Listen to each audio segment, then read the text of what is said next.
Hello there, Ren Fair fans. My name is Victoria Van Arnam, and I perform as the Lady Victoria. Joining us today is Olivia Harding from Music the Gathering. Hello, hello. And we're visiting with Magnolia Strange from the Judas and Magnolia show. Hello, ladies.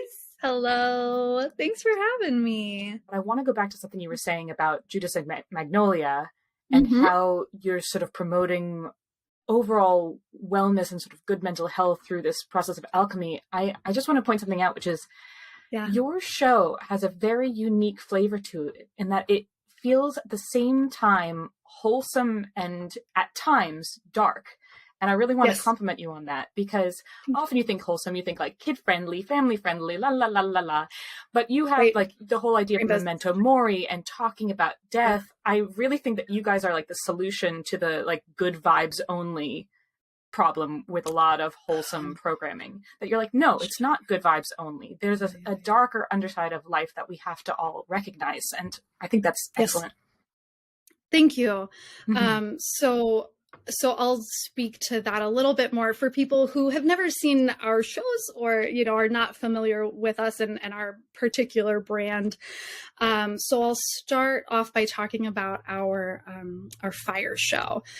So we have, I think we have 4 different shows right now. We have a fire show, we have the 50 foot of chain escape, we have the underwater escape, and we have the mind reading show. And so each one a different prop, slightly different, you know, storyline. And each one has a slightly different, you know, message or moral that I was talking about earlier. So the first show that we ever did together was the Hubs wrote the fire show. That was our first one, and we recently, like, we retired it for a few years, and then we recently brought it back, and it's been really exciting. But in this show, he starts out explaining, you know, I was the doctor on board the ship, and, you know, very quickly it goes off the rails. So the ship was captured by pirates, and then obviously we pull this perfect opportunity for some volunteer action. So we pull a voluntold out of the audience, and they're the pirate, and so we dress them up, and it's very silly. And so the story that I narrate is that, oh, look, the pirates found this, you know, and so they put him in this yoke and chains, and they, you know, tie him up in this rope, and, you know, what else do? We shove him in a sack, you know, and then I say, and then, you know, the pirates, you know, shoved him in this box, and they set it on fire, and so. Our audience voluntold, you know, they're so sweet and wonderful. You know, we always applaud for them when they're done. And so I send the voluntold off the stage, and then I set this box on fire, and my husband's inside. and then I sing a song about the terrible murderous pirates, how the pirates have tortured and killed everyone and then left him for dead. Okay. As I'm singing this song, he is escaping, right? And so it's, you know, you get some of that suspense, you get some of that danger. I mean, you get obviously some pretty dark things are coming out in those themes. And, you know, he escapes, you know, and, you know, spoiler alert, he comes out in his bloomers, you know, that have like these fun, like, you know, rhinestones and pink bows and everything, you know, and everyone's like, wow. And it's a great, you know, laugh moment, you know, so you go from that suspense to that laughter. And so at the end of the story, what we come back to, I probably should have started with this. When we first start the show and I enter from the back of the audience, I sing a song because we're variety artists, right? And so the song that I sing is, if you're going through hell, just keep going. Don't look back. And if you're scared, don't show it. You might get out before the devil even knows you're there. And my opening lines when I step onto the stage are, ladies and gentlemen, sometimes in the adventures of our lives, we can't always be the hero. We can't always save the day. Sometimes the most courageous thing that we can do is to just hold on and keep going.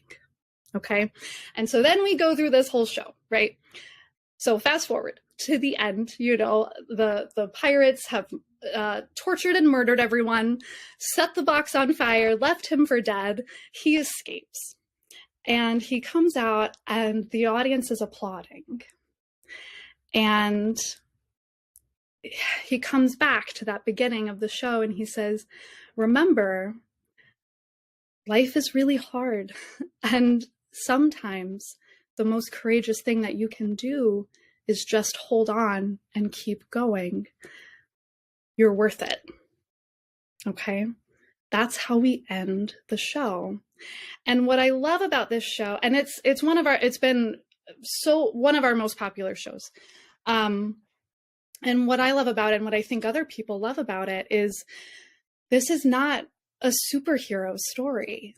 This is an everyman story, right? If you're familiar with Joseph Campbell and that the philosophy of mythos, right? And if you're not, please look up Joseph Campbell and Everyman. But he didn't defeat the bad guy. He didn't save his comrades. He just survived, barely, right?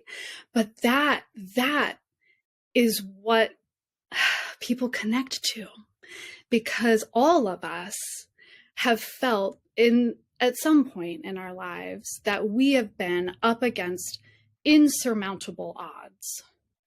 And the challenge of our lives is to come through that, right? To not give up, to keep going. And hopefully on the other side of that, that trauma can inform your life and help to make you a more beautiful person, right?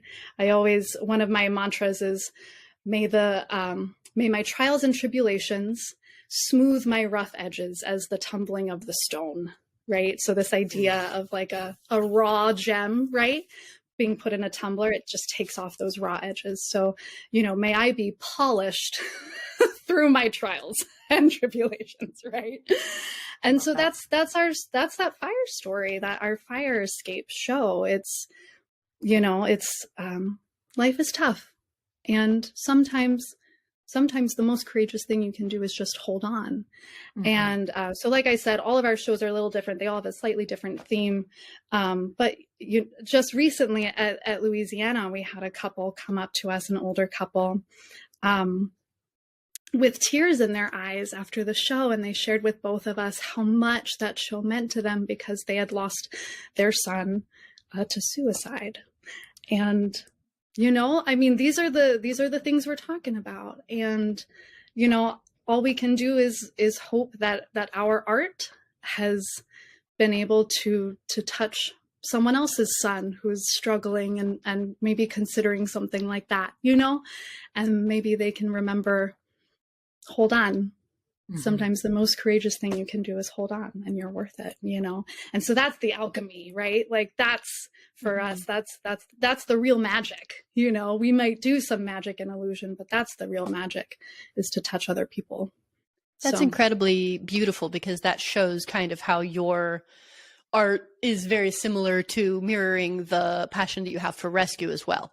Right. So rescue is very much like like internal to our community as yes. Participants at the Renaissance Festival. Yes. Right. So that's more internal. Whereas the art that you're able to then, like it's the same beam basically that you're shining on the internal community. You're also shining out at the general populace, which is a wide variety of folk, right? Folks that come to the Ren Fair. You're trying to hit a huge number of things, and it don't always, you never know, right? You never know how some jokes will land, especially since we travel nationally as well. Yes. Things sometimes land more in the different parts, different regions than they might in other Are you thinking places. Of a specific joke, Magnolia? When we think about the differences regionally, and I think, Victoria, I feel like we might have talked about this before, that because we travel,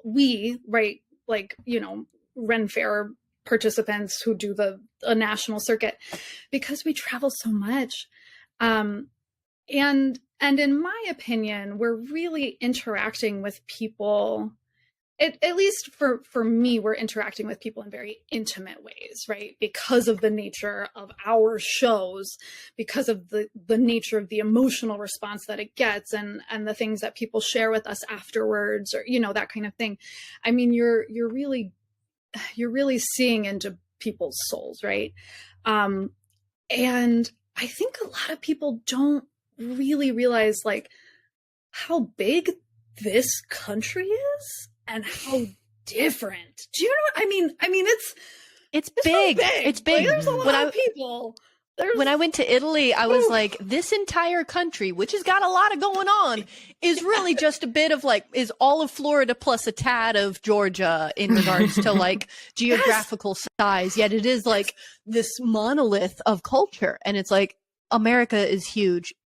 What are we doing? You know, the fact that we're able to cross state lines freely and move around the way we are. That's why folks are like, oh, did you go do the Ren fairs in Italy? It's like, yeah, I did a fair there, but like, they can't do this because there just ain't enough to do, and you'd have to cross country lines, and they do some things. There are some things that can do that. Obviously, there's ways around everything, but like, is not as facilitatable as it is in the United States to that regard. And so like, because we are so big and really like there are such regional differences, our show changes every time we go to a new festival.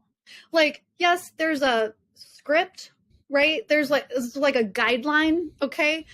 But we basically rewrite our show every time we go to a new festival, because you do your show and you realize, oh, the people at Kentucky don't laugh at that joke that the people in Texas laughed at. And so it is literally, our show is literally constantly changing. I love that, because it also shows differences between acts, because you guys constantly change our show, whereas Music the Gathering, we mostly do the same stuff and the audience comes to us. I was actually talking to somebody about this recently, about Sarasota, Florida, and like the kind of demographics that are in Sarasota, Florida. And I mentioned a joke that we made, and they said, ooh, how did that go on off with your audience? And I said, oh, very well, because everyone in our audience was coming for the kind of jokes that we tell.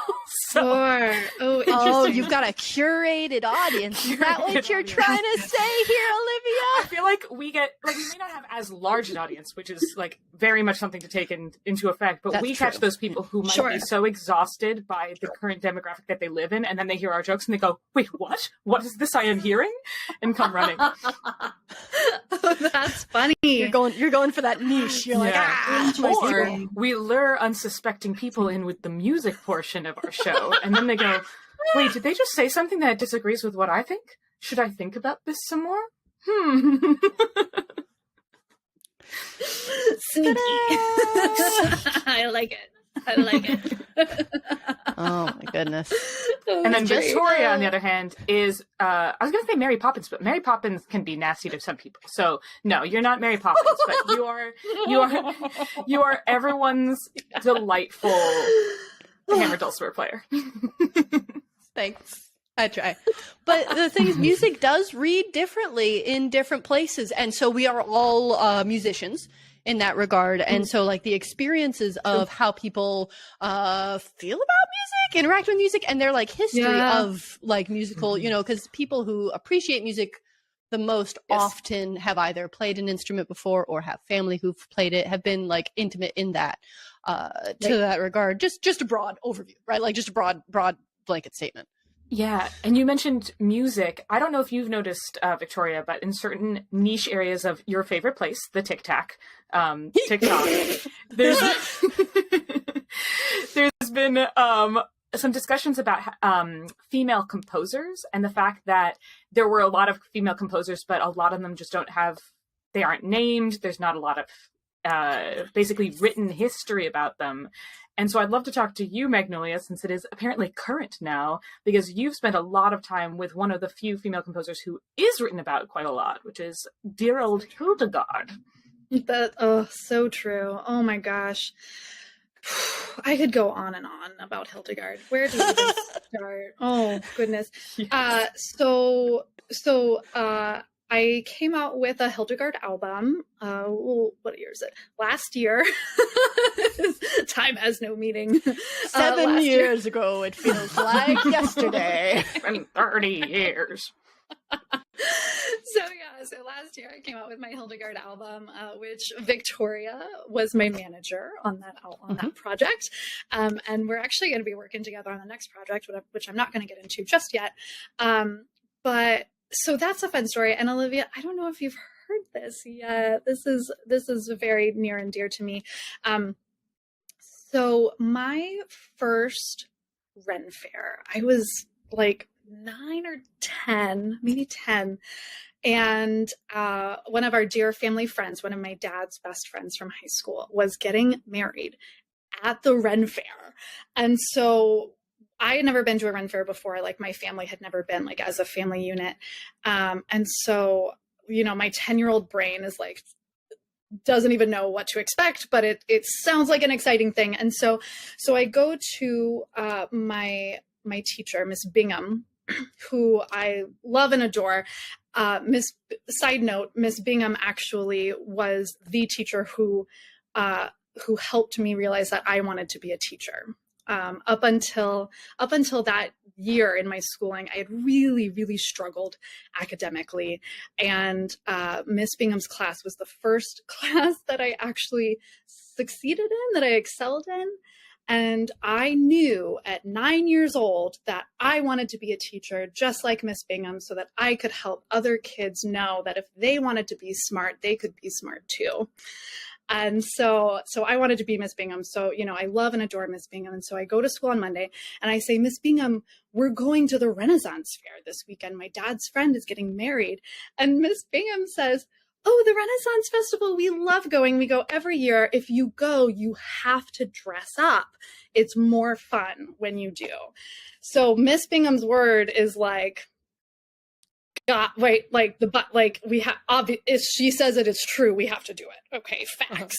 Right. So I go home, and on Monday morning, Monday afternoon, I inform my mother. I say, Mom, Miss Bingham said that when we go to the Ren Fair, we have to dress up because it's more fun. And my mom says, oh, really? She said, what now? And I said, she said we have to dress up, so you have to make me a costume. It sounds like this may have been like the 30th time you mentioned Miss Bingham, like in the past 48 hours. Am I getting that correct?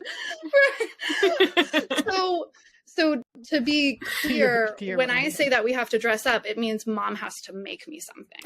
Because we're not the kind of family that like goes out and like buys costumes. Like my mom makes all of our costumes, right? So obviously Mom has to make it. And so it's Monday, and this is like, we're talking this weekend, right? Okay. And so we had just watched the movie Ever After with Drew Barrymore, if you're familiar. Mm-hmm. And that moment where she comes out, like the dress, yes, right? Like with the wing, right? And the big reveal. And I was like, Mom, that's the dress that I want her to make for me for this weekend. Okay. Like 4 days from now. Okay. So we have this movie like on VHS, or I think we like went to Hollywood Video and like rented the movie. Okay. And so we pause the VHS. Okay. My mom sketches out a pattern. Okay. She makes a pattern. We go out to the garage. We rifle through our extra, whatnots. And I find a white something and a lacy something and a purple something. And that's the dress. And so she puts this together. On the way, we're driving to Houston to TRF, and she's hand beating the bodice for her 9-year-old, right? I know, my mom is so much, and I love her. She's wonderful. And so I wear this thing, and it's amazing and wonderful. And we're going, and Tom got married. It was great. And so we're going through the lanes, and I hear this sound, and it's the most beautiful thing I've ever heard. Okay. And I make my family stop, and I'm like, what is that? Like where? And I drag them to the source of this sound. And it's this young woman alone on a stage and she's just singing.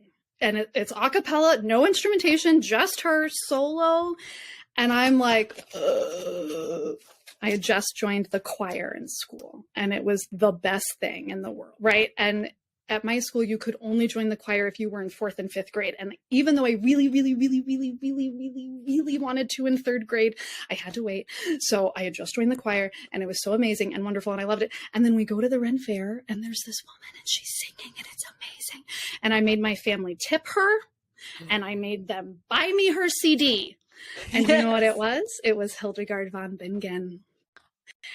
And so years later, we're performing at Ren Fairs, and we have this show, and we come up with this idea, it's probably the hubs, honestly, that I'll sing before each show. It's like a little to get them like warmed up, right? As he's like pulling more people in. And then he's like, oh, well, you should probably do some fire too. And I'm like, that's a great idea. Let's do it. Right. Okay. So fire and singing. Right. And then I don't know when I don't know exactly when I finally came around to the idea that someday I wanted to have a Hildegard album, but enter Victoria. And she's like, yeah. And she's like, well, you know, Zach is going to have his recording stuff in November, and it's like September. And I'm like, okay, cool. I'll be ready. And lo, she was ready. It took you how long to learn the first 3 songs, and then how long to learn the last 6 or whatever? Oh my gosh. So we recorded that album in 2 sessions. And I mean, the first few songs I'd been working on for, years.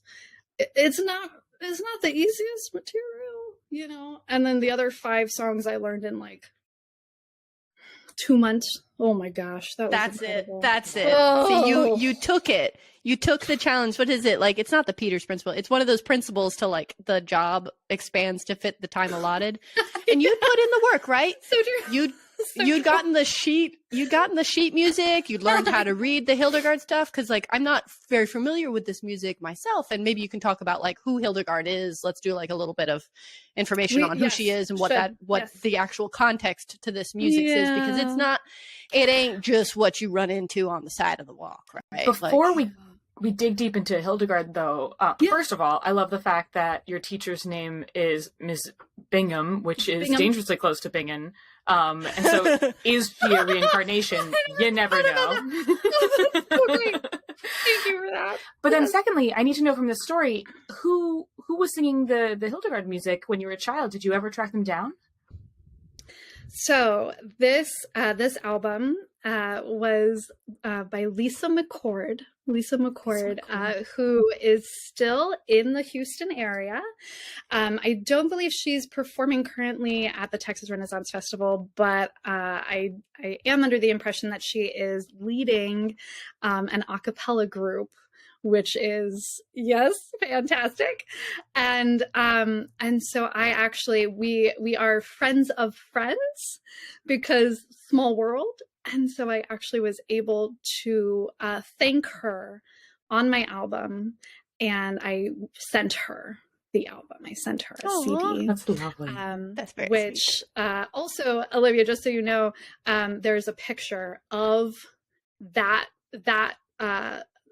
dress that I described from that first festival that we went to, that my mom hand beaded, she made in like 4 days.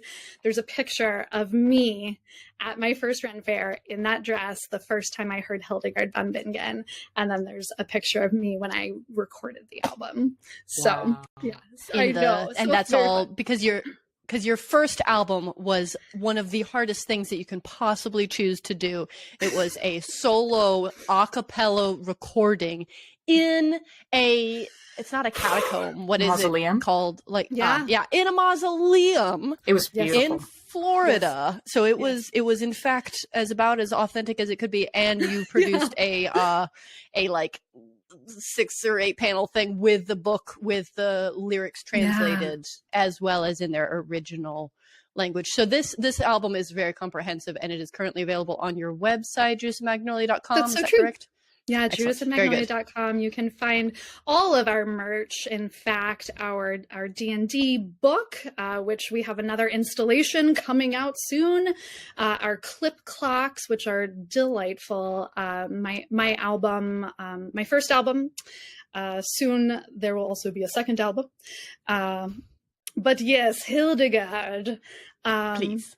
So Hildegard von Bingen was a 12th century abbess.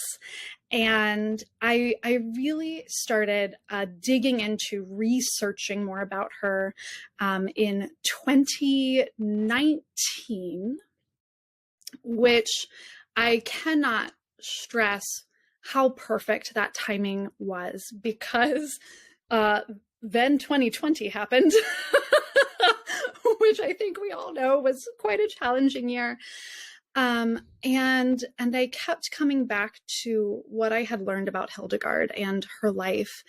And I mean, 12th century, but so relatable, so relatable in 2020.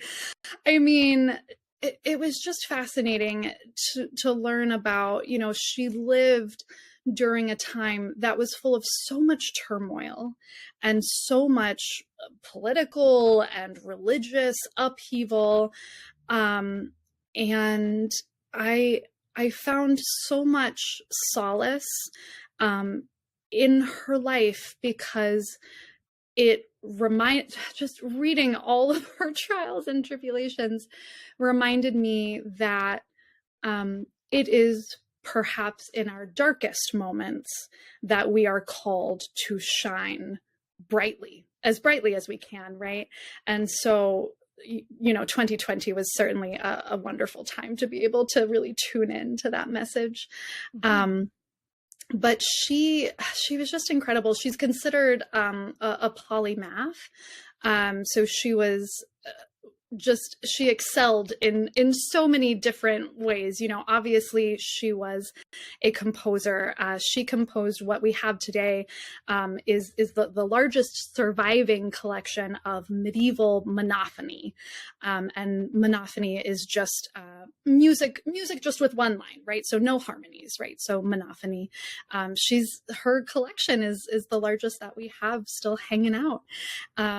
Her music was all liturgical, which means that it was meant for the Mass. It was meant for sacred spaces, for, you know, a spiritual purpose.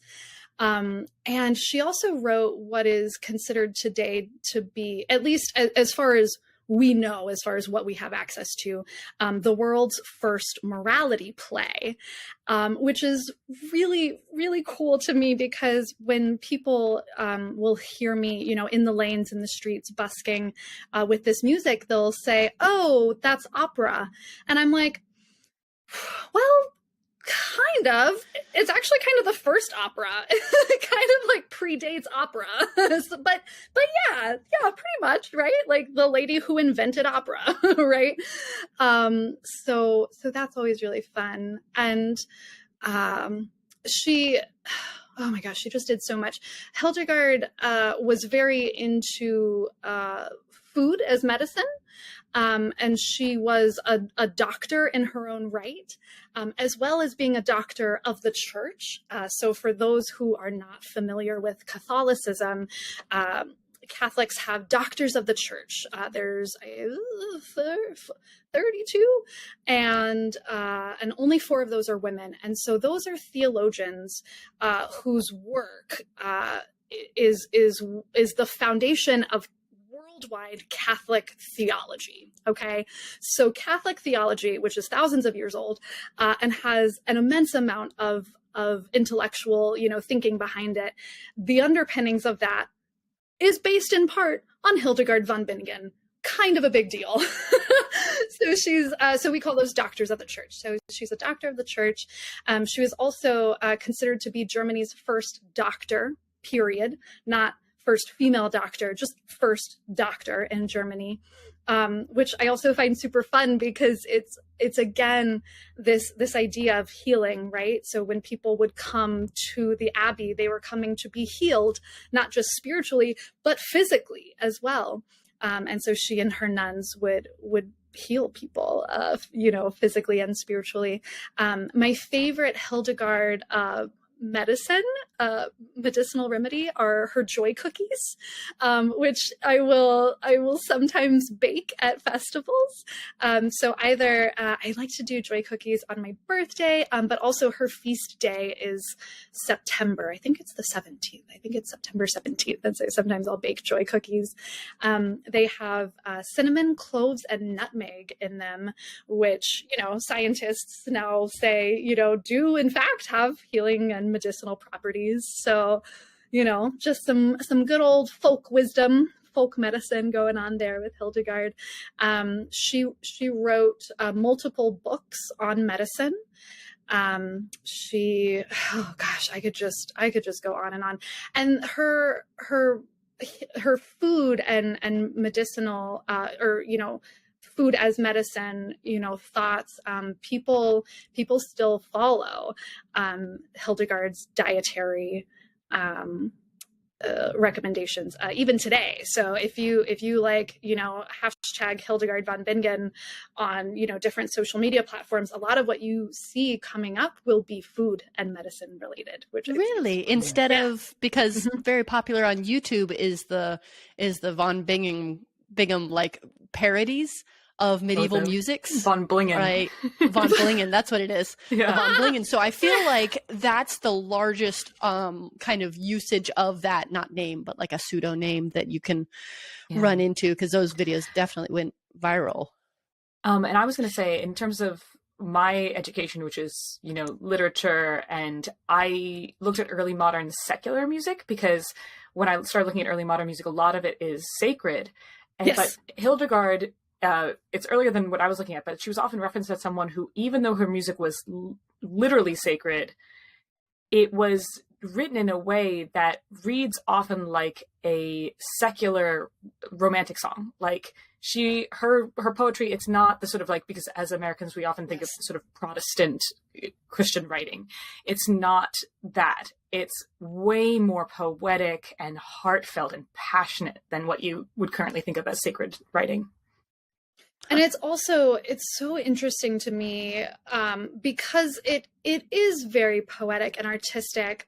There's layers going on, and some people consider Hildegard to be a proto-feminist, which in fact because so much of her work deals with the divine feminine, that's actually it was so perfect, the timing when I came out with my album last year. The timing just happened that it was coming out like at the end of April, beginning of May.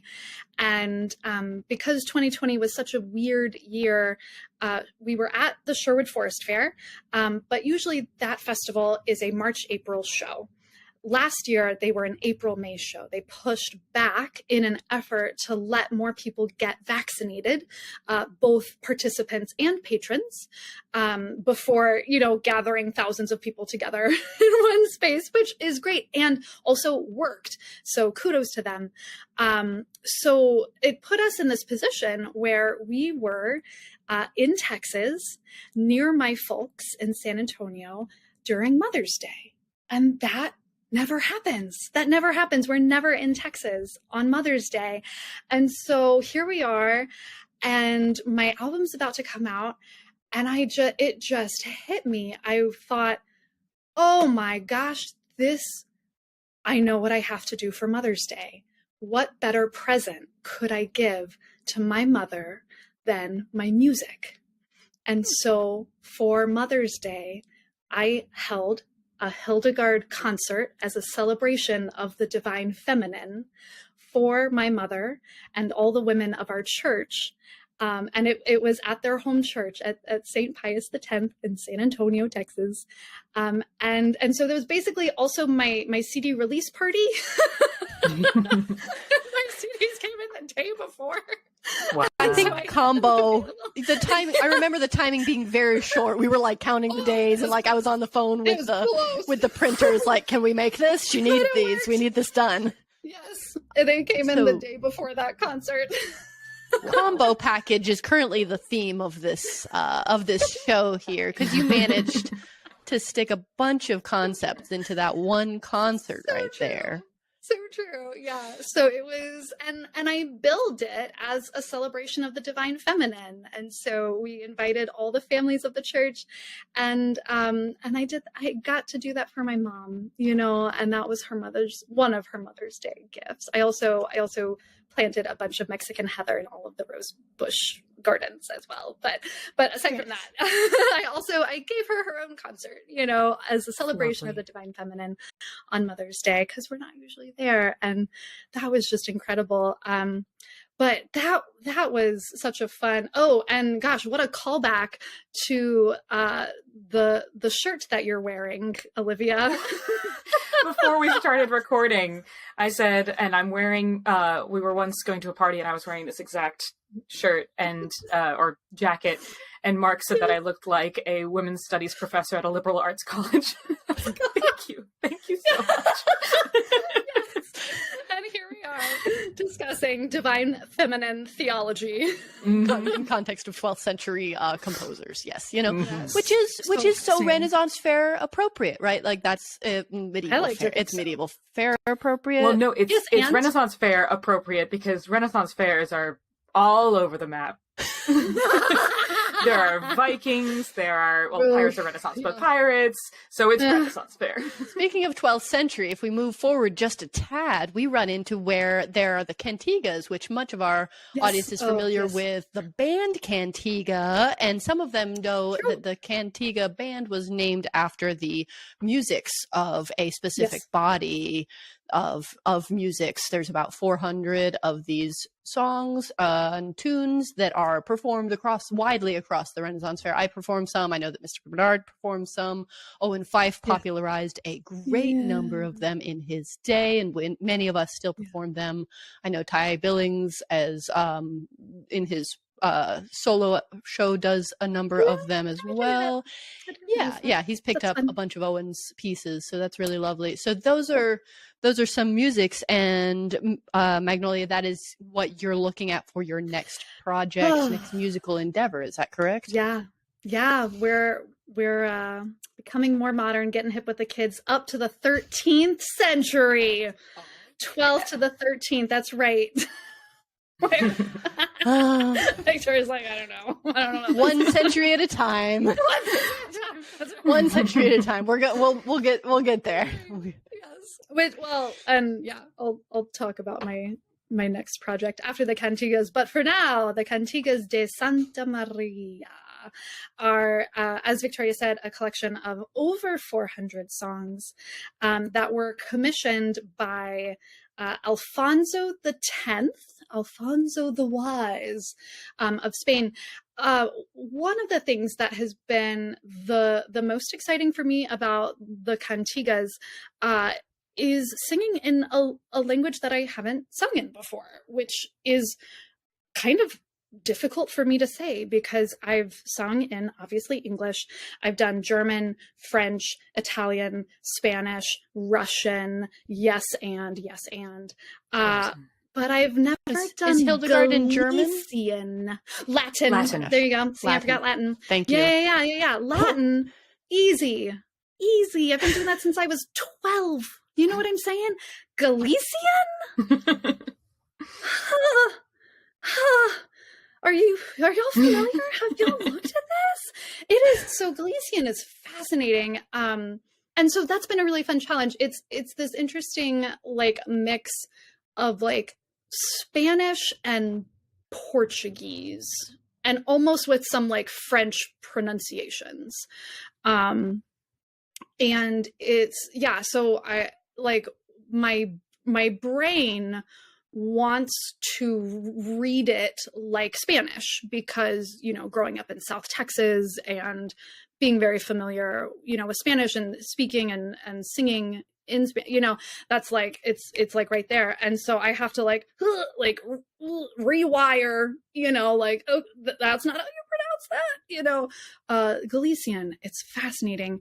And I'm really excited because I'm hopeful, the Hubs and I are hopeful, that as the world opens up more and more, that we will be able to go do the Camino de Santiago throughout Spain and Portugal, and to do that pilgrimage that people have been doing for centuries, and to be able to sing the Cantigas de Santa Maria on that pilgrimage as people have been doing for centuries. Just like, what a fascinating journey to make, that so many people have made that journey, and sung those songs, and just a fascinating way to think of life and the cyclical nature of things, to contemplate what kinds of things were those people dealing with at that time, and how can that inform and inspire our journees.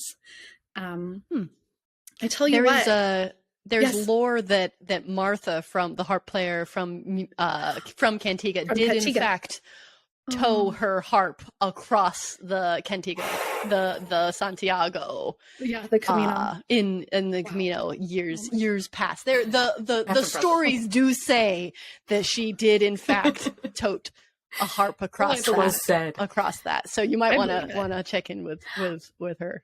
I also love that there's a theme here, and again, I have my women's studies jacket on, which is the divine feminine, because I know I took a sort of like module course in the Cantigas, and there's a lot of talk about why is it about Santa Maria and not like Jesus, or however you pronounce it in Galician, because it is about the mother. It's about Virgin Mary.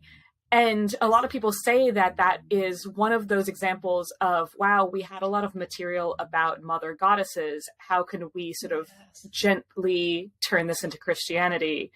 And so there is some things to say that like these smaller, like Spanish, Portuguese communities were more receptive to the Cantigas de Santa Maria because it was more close to what they were used to about like worshiping a goddess or female gods and things like that. Huh. Absolutely. Oh yeah, Victoria. I had not run into that, because I know that there's something very special about like there's a certain interval in between the tunes that are like have a special like illustration on them, but I hadn't thought of the combination with sinking into the population, because I know it's one of the few texts that we have at all from that time period, but I'm not entirely certain on that.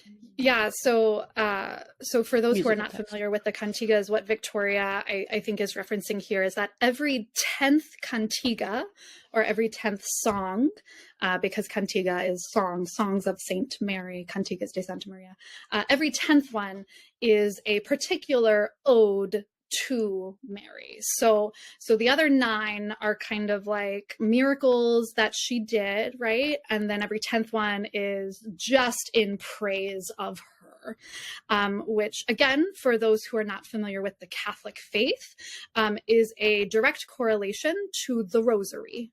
When we say the Rosary, every 10th prayer is a special prayer. So when you look at those rosary beads, they're put into decades, which is, the 10 beads, and then you say a different prayer and then 10 beads. And so that physical manifestation of prayer, you can see, you see that mirrored here in these Cantigas de Santa Maria. They did the same thing. Every 10th song was its own special prayer to Mary. Talk about an old tradition. It's very interesting. Very interesting. And layers, layers.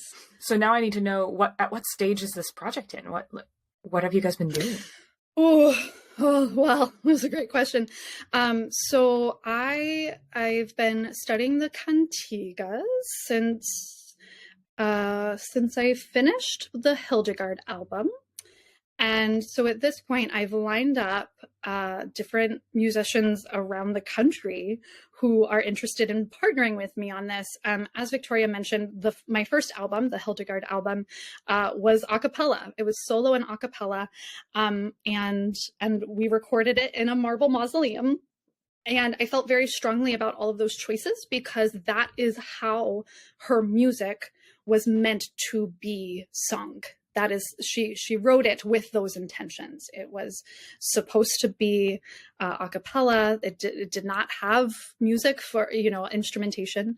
And I sang it in a space that I felt would have a similar feeling to a sacred, church or cathedral or something of that sort, all that marble. Woo! Oh, it was so good. So solo and a cappella, and in a beautiful acoustic space, as opposed to in a, recording studio with like headphones on my ear, and like, like all those fun echoes you hear, like were there. They were there. We did that. They were actual there. And there were, in fact, many dead people tremendously close by. We were definitely in the middle of a cemetery. Definitely. You can't have a proper recording session without a bunch of dead people. Like, so actually, that's how you make it good. That's how it works.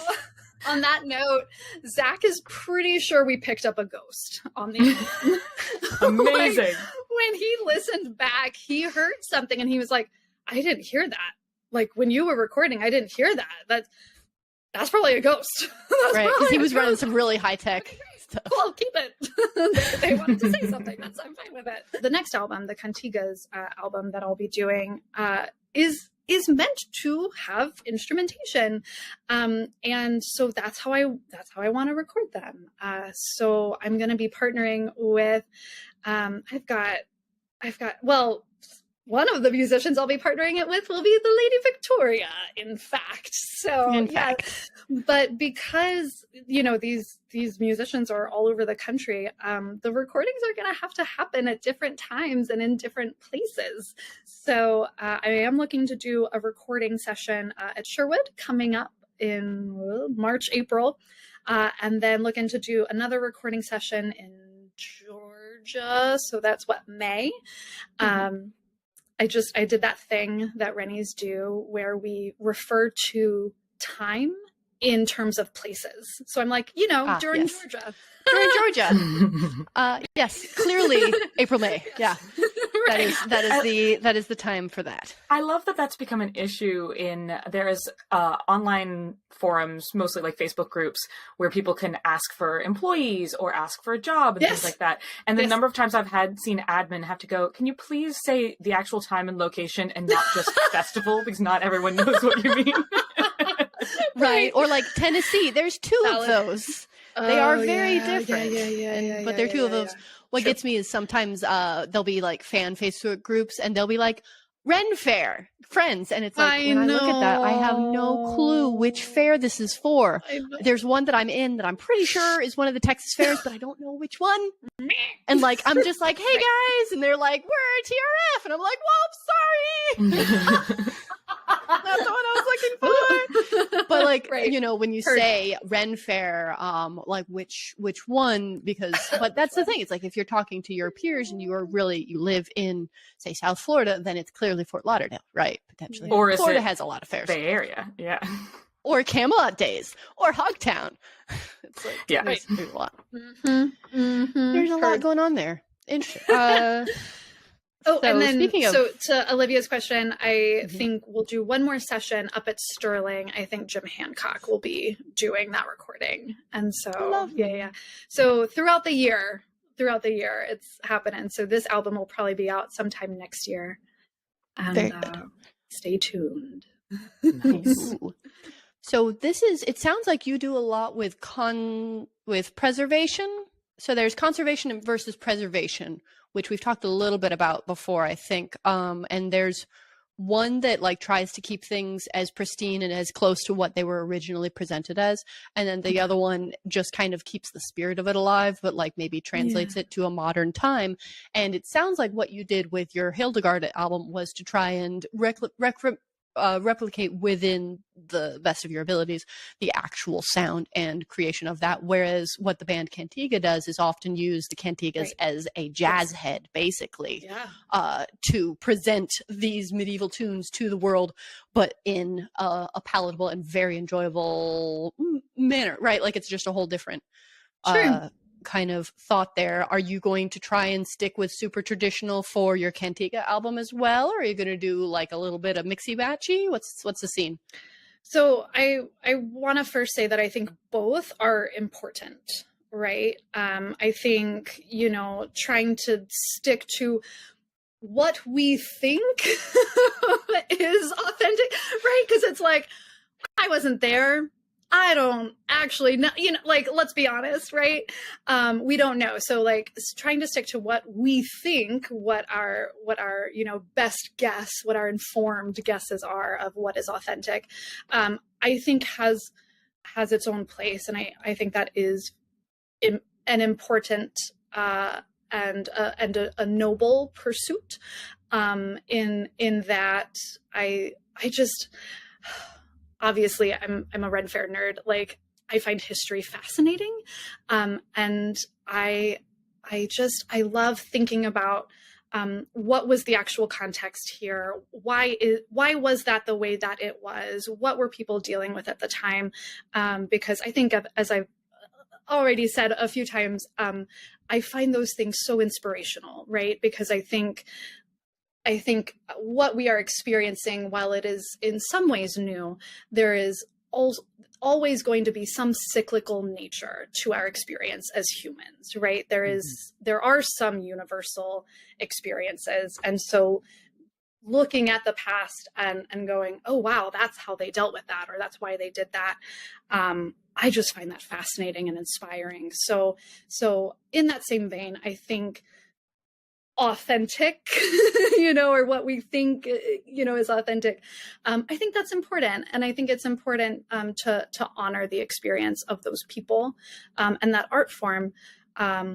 Also, I think it totally makes sense to take, you know, something like the Cantigas or whatever, you know, a historical piece, and to make it relevant, you know, in a new way for a new group of people. I don't think there's anything wrong with that. You know, I think that can be a stepping stone of sorts, and that has its own inspiration behind it too. I was going to say that this also goes back to our sort of mini conversation when I made the joke about how, of course, Hildegard is Renaissance fair because everything is Renaissance fair.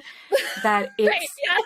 For me, some people are, you know, it has to be the way it was, it has to be as historical as possible, and that's fine. But for me, I like to think about what people say, where you can break the boundaries, but the best way to break the boundaries is to know the boundaries very well. Or you can think outside of the box, but in order to think outside of the box, you must know the shape of the box. And that's how I feel about music, like folk music, medieval music, and Renaissance fairs, which is that do whatever you want, like explore the spirit, explore the vibe, but I would appreciate it if you know what's going on. So for example, informed. Informed. So if someone were to say, decisions. wow, there's a Viking encampment there, that's not Renaissance. Someone can say, that's true, here's the history of what Vikings are, but also we appreciate like looking backwards, and that's why they're here. And so being able to answer the questions from a historical point of view while still saying like, this is fun, this is more of a feeling than it is a history. I think that's what's most important.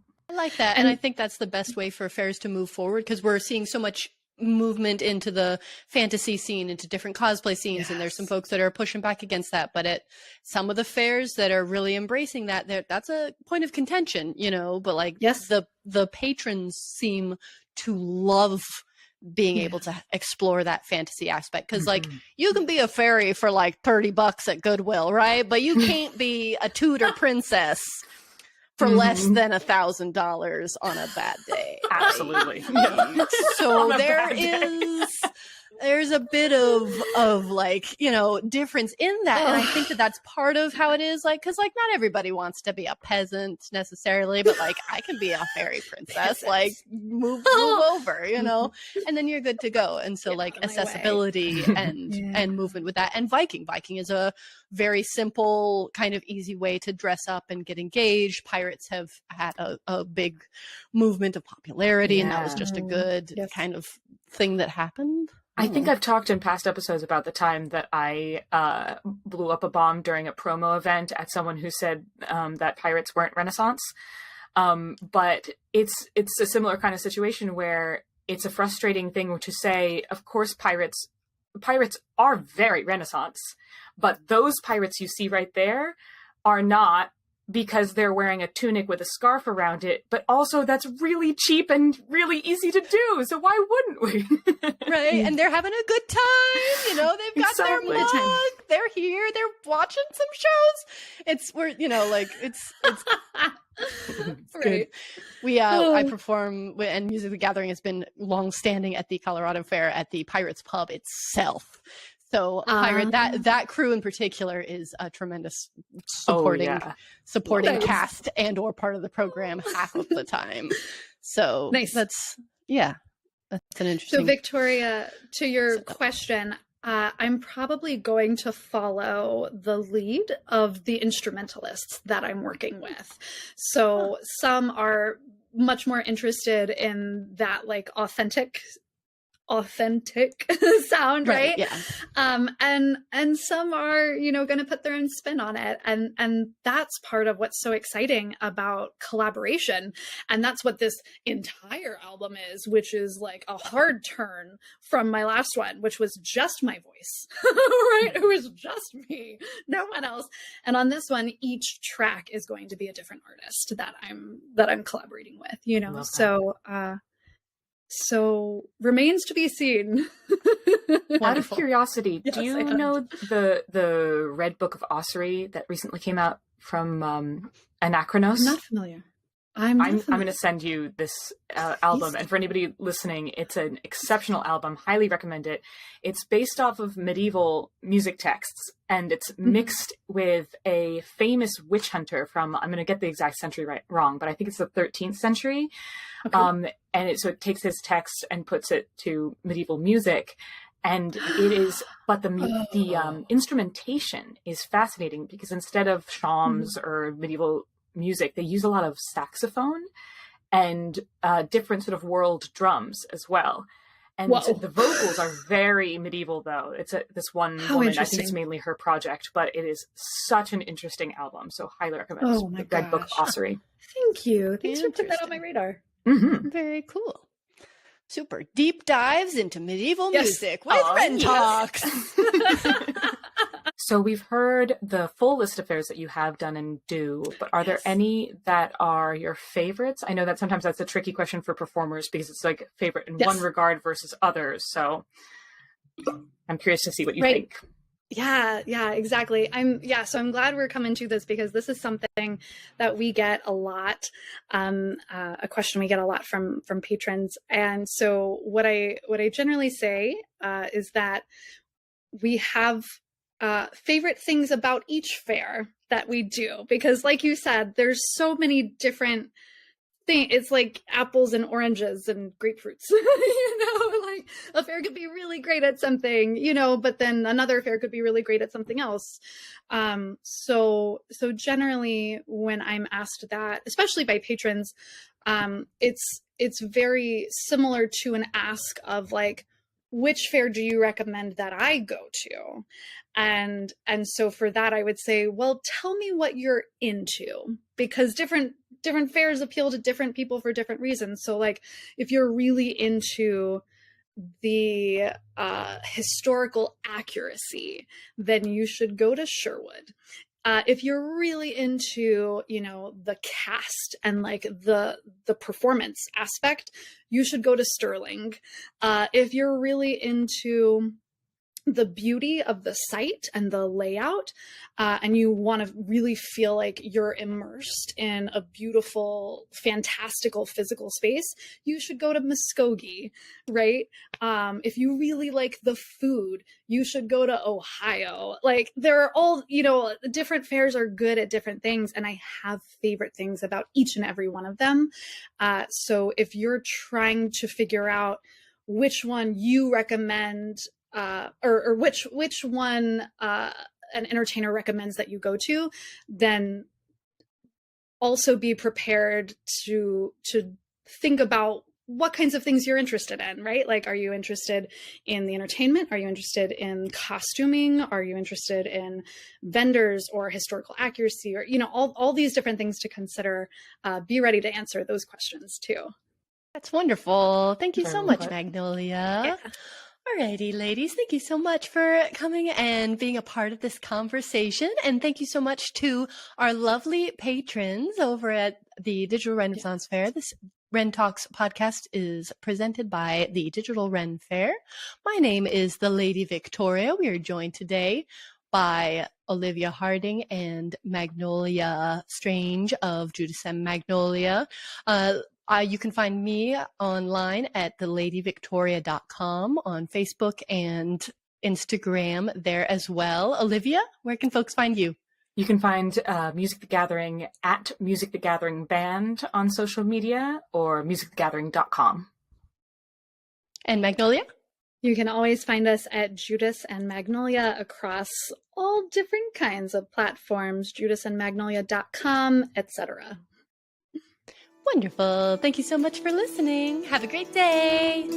Ciao, ciao. See ya. Bye.